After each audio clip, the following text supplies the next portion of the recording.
got a great question on one of my YouTube videos from a gentleman named Rob Hardwick. And I think the answer deserves a video because I've been thinking about the question as well. So Rob's question was, how does somebody turn a bad practice into a top 10 finish as I did on Rayburn? And to be honest, Rob, I wish I knew. I do it all the time.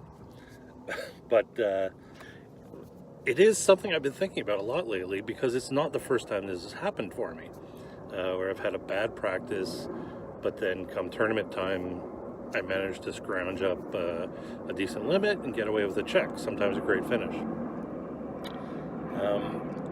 So I've been pondering this for a while, and I think what it comes down to is my practice style.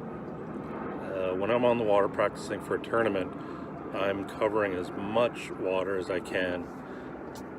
I want to find as many places as I can that I can get a bite.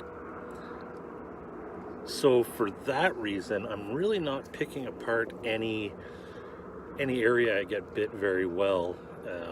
I really don't want to, it's not in my benefit, I don't think, to figure out exactly what's going on in that location at that time during practice. I'd rather figure it out during the tournament. So in an event like what we just had on Rayburn, I had a terrible practice. I only got bites in a couple spots. I got very fortunate that one of those spots was loaded. It's all I had. I went to, and that's I figured out what was going on the day of the tournament.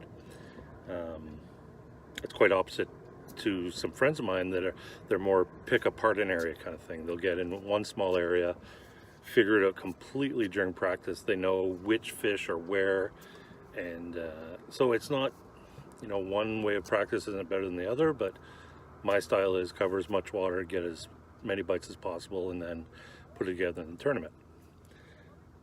I guess the drawback to it is,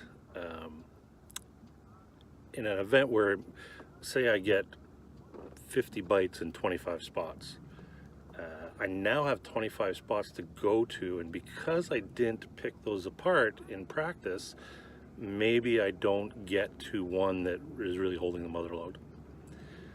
So, I guess that's the drawback, but yeah, to answer your question, Rob, it all comes down to my style of fishing, and an event on Lake Rayburn, I had few places to go to, and they worked out. I hope that answers your question, Rob, and thanks for asking. It's something that was on my mind, and I'm always self-reflecting, trying to learn and get better. I appreciate the questions, and keep them coming.